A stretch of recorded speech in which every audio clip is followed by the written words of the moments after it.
Wait, she cock back and she mop up. So I pop off, rock the socks off. Your bitch be having my cocks off. She was lying by saying the top hard. Now she on the bitch, that is not hard. So what you be talking about? What you need, some walk hard? Yo, it's your boy Smokes YT, aka Silkman, aka Milkman. We back. We're not officially back. We're back with a Sixers video. Now, you know, I'm not officially back yet. I've been posting some NFL content. As you know, the NFL season is on. We're in the all season currently, but I'm going to still be posting Sixers content. If you're looking for Sixers content, I got some. As you can see, I'm about to put up on the screen. I still got some Sixers content on the way. Monday, my stuff should be getting fixed so we can make this comeback.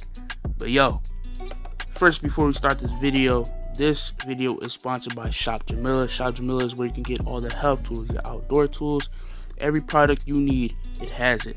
Go to Shop Jamila, code F to access the website. But let's get right into this video now. We're going to be doing the grades from everybody who was on the roster before, even if they got traded or even if they got released. Even guys like Jonah Boda, James Ennis, we're going to break them down too and give themselves a grade. We're not going to include Mario Shayok, but yo, let's get right into this video. Save on the beat.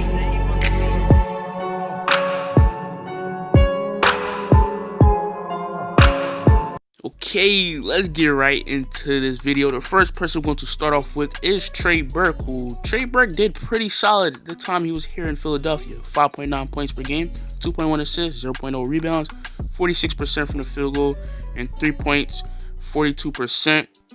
Now, Trey Burke did very good when he had significant minutes with Ben Simmons along with Joel Embiid on the pick and roll. He did very well, but Brett Brown refused to play him. Put Rahal Neto over him. Now he got released. Now he's on the Mavericks. He was balling out in the bubble. Hey man, we should have kept Trey Burke for sure, but I gave him a B-.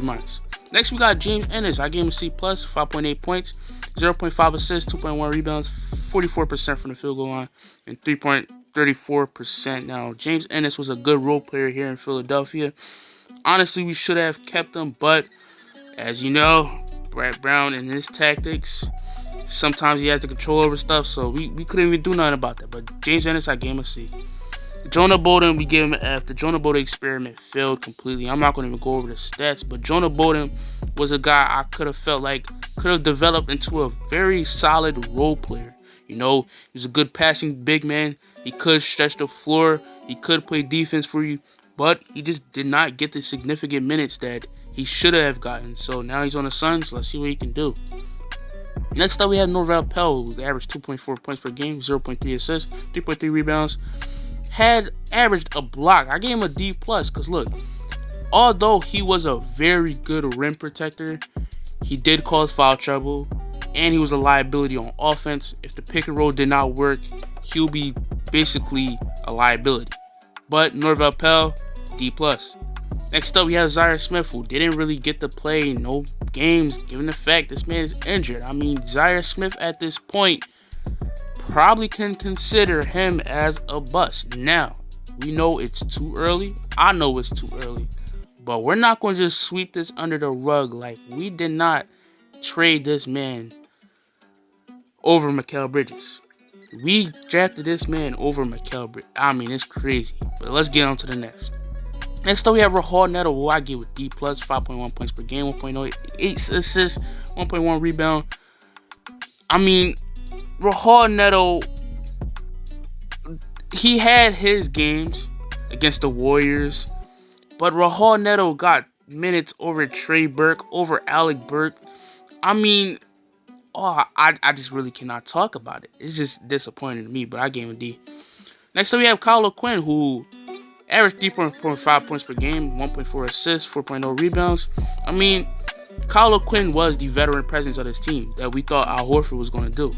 I mean, the times where he got significant minutes, the times where Embiid or Al Horford was down, he did step up and played good, a good passing big man.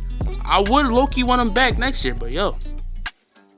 Next up, we have Glenn Robinson, who averaged 7.7 points per game, 3.1 rebounds, 33% from the three-point line, which he was supposed to shoot very good when he came here. But when Glenn Robinson was on the floor before he got injured, he played very good minutes. He hustled.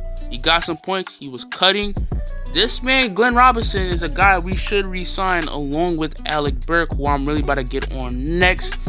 As the next person I have is Alec Burke, who averaged 12.2 points per game, 2.1 assists, 3.1 rebounds, and shot 41% from the three-point line. Hopefully, we re-sign Alec Burke, because this man is a bucket. Alec Burke is the guy to re-sign. Hopefully, we re-sign him, because the stuff he was doing, and Brett Brown refused to play. Brett Brown played Rahal Neto over this man. Are you kidding me? I mean, yo, we should re-sign Alec Burke. But the next person we have is Mike Scott. One of the more disappointing seasons for him, as we thought this man was going to be the stretch four he was a year before. I mean, I gave him a D+ because he didn't really perform that well. And even the times he was supposed to get on the floor, Brett Brown never played him. I mean, Mike Scott is a guy we should trade this offseason, a guy we should really look at to really trade. Let's get on to the next. Next up, I have Frontcourt, who had a most improved type year. I gave him a C+. The only reason I gave him a C+ is because there'll be times he will go off for like 30 points, and then the next game he will go damn near cold and being benched with 0 points. Frontcourt is a bipolar player at this point. We can consider him as the most bipolar player at this point, but he's a low-key keeper, but then again, he is not a keeper. But let's get on to the next. Next one, we have Shake Milton, I gave him a B. 9.4 points per game, 2.6 assists, 2.2 rebounds, and shot 43% from 3. This man barely missed. People are adding Shake Milton to a trade block in certain trade scenarios. I wouldn't want that. Shake Milton is a keeper. He is a keeper. He's a bucket getter, a very good shooter. His playmaking, he's getting there.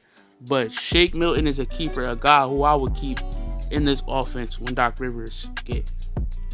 Next up, we have Matisse Thybulle, who I gave him a C+, 4.7 points per game, 1.2 assists, 1.6 rebounds, shot 35% from 3, and had 1.4 steals, where Matisse Thybulle is going to be all defensive first team / second team next year.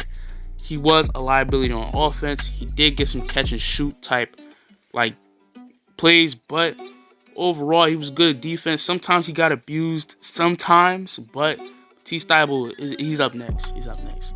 Next up, we have Al Horford, who had 11.9 points per game, 4.0 assists, 6.8 rebounds. It shot 45% from the field goal and 35% from 3. Now look, people bash Al Horford, and I get it. We paid this man $108 million, and that's bad. But look, I low-key want Al Horford to come back next year. I mean, if you think about it, Joel Embiid, every time he sat out during those 2018 playoffs, we had guys like Amir Johnson who would only hustle but wouldn't give you nothing else on the defensive end nor the offensive end. You had Boban Marjanovic, who was a very good player on the offensive end, but when it came to defense, he would get abused. And we had guys like Greg Monroe who would get put in a blender. That ass get put in the blender. So I low-key want Al Horford as a keeper. But next up, we have Tobias Harris, who I gave him a B-, 19.6 points per game, 3.2 assists, 6.9 rebounds, and shot 36% from 3. Now, my perspective has changed on Tobias Harris ever since we copped Doc Rivers. Now, that season we gave him a B- because he had his games and he has his off games. I called him a 6 man because low-key, he been playing like a role player lately, in my opinion. But yo, Doc Rivers might just change that.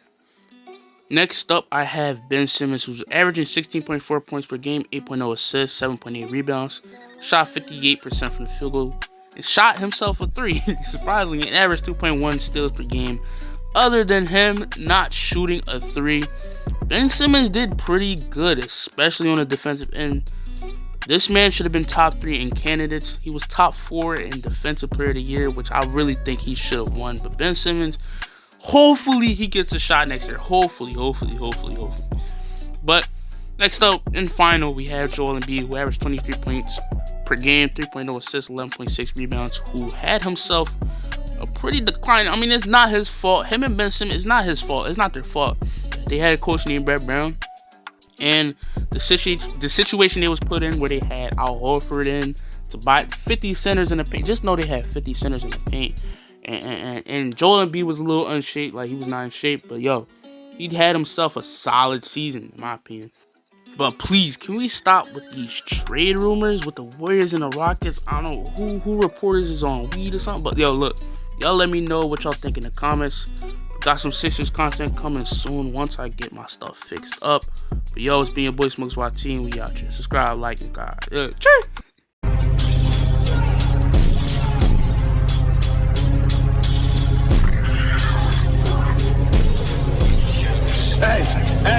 Hey, my mama raised a soldier. I ain't had shit. Yeah, I'm going past it. I'm a part of the madness. Have you niggas hooked? You know I'm spitting that crack pit. Red dot beam, have you disappearing like magic? My mama raised a soldier. Why? I ain't had shit. Yeah, I'm going past it. I'm a part of the madness. Have you niggas hooked? You know I'm spitting that crack pit. Red dot